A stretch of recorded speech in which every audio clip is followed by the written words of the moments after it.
Welcome to Narcissism Freedom. This space is for anyone seeking healing from toxic relationships and emotional manipulation. If you've ever felt trapped in a relationship that hurts you but still feels impossible to leave, you may be in a trauma bond. Today, we'll help you understand the signs and show you the steps to break free. A trauma bond is a strong emotional attachment that forms through repeated cycles of abuse and reconciliation. You experience cruelty, then receive just enough kindness to give you hope. Over time, this creates confusion and dependency. You feel emotionally addicted to someone who consistently wounds you. In the beginning, everything may have seemed perfect. You were idealized, cherished, even worshipped. But soon, affection gave way to criticism, emotional distance, and control. You were left chasing the high of those early days, believing you could earn them back if you just tried hard enough. This cycle is the core of a trauma bond. Let's explore the most common signs that you might be trapped in one. You feel addicted to the person. The ups and downs feel like a roller coaster, keeping you emotionally hooked. When they're kind, you feel euphoric. When they're cruel, you're devastated, but you keep hoping the kindness will return. You make excuses for their behavior.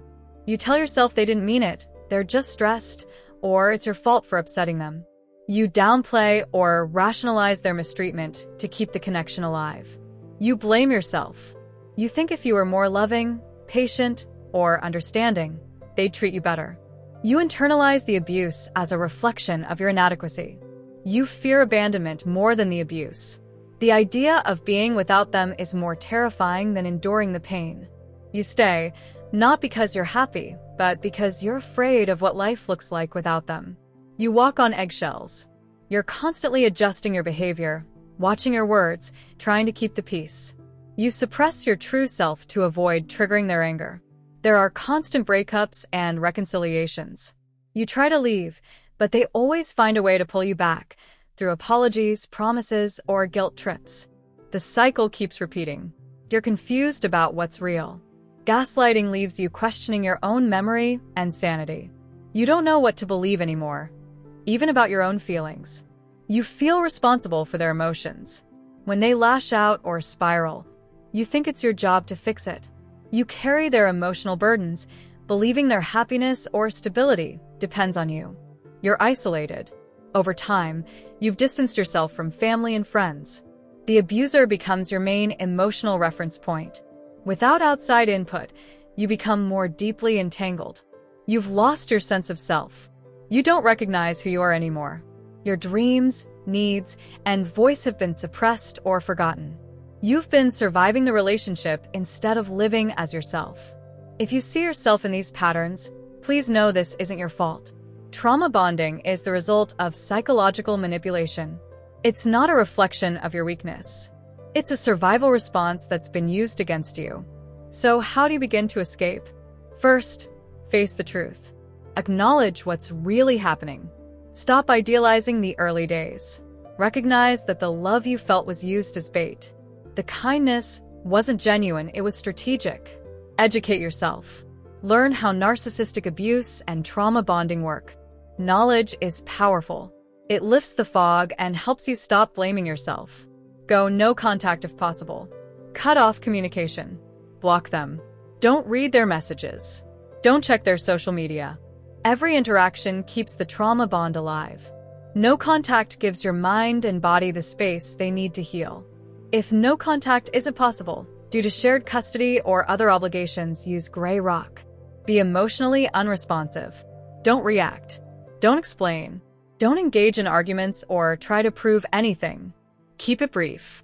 Seek support. Talk to people who understand emotional abuse. Whether it's a therapist, coach, or support group, being validated helps you stay strong. You need to be reminded that what you experienced was real and not your fault. Journal everything. Write down what happened, how it made you feel, and why you chose to leave. Keep a record of the emotional chaos. When you feel tempted to return, read it. Let the truth anchor you. Practice nervous system regulation. Trauma bonds dysregulate your body. Learn to soothe it. Deep breathing, meditation, movement, and grounding techniques help restore calm. When your body feels safe, your mind can start healing too. Reclaim your identity. Start doing things that reflect who you really are. Create. Move. Explore. Let yourself rediscover joy and purpose. You are more than what you endured. Build healthy routines. Healing thrives in consistency. Eat nourishing food. Get enough sleep. Move your body. Connect with nature. Fill your days with love and care. Go inward. Reflect on the deeper wounds that allowed the trauma bond to form. Often, this links back to childhood. Were you taught that love must be earned? That safety is unpredictable. Healing your inner child will help you create new emotional patterns. Offer yourself deep compassion. Forgive yourself for staying, for loving them, for not seeing the truth sooner. You were doing what you could with the tools you had. Now you're choosing a different path. Create a healing space. Let your home reflect peace. Light candles. Burn sage. Decorate your space with items that remind you of strength and beauty. Let it feel sacred. Use affirmations to rewire your mind. Say them daily. I am safe. I deserve love and respect. I trust my inner voice. I am healing. Honor the grief. You may grieve the illusion of who you thought they were. You may mourn the future you envisioned. Let the tears come. Grief is part of healing. Forgiveness may come, but it's for you, not them. Forgiving doesn't mean forgetting or justifying. It means releasing the hold they had on your soul. It's a declaration of freedom. Expect emotional waves. There will be good days and hard days. Moments of peace followed by waves of pain or doubt. This is normal. Healing isn't linear, it's layered. Every wave you ride builds your strength. Cognitive dissonance is common.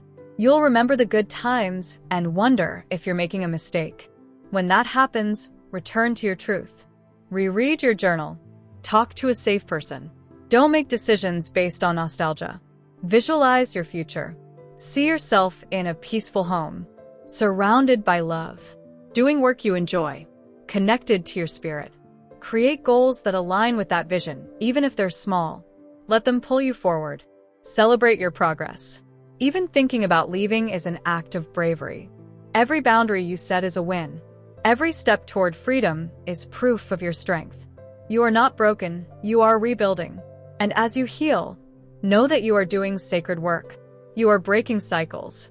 You are reclaiming your life. You are choosing love over fear, truth over illusion. You are not alone. You are powerful. You are rising. If this message resonated, please like, subscribe, and share it with someone who needs to hear it. Your healing is not just for you, it's a light for others still in the dark. Thank you for watching Narcissism Freedom. May you continue forward with strength, clarity, and peace. Until next time, stay grounded, stay strong, and never forget you are worthy of real, lasting love.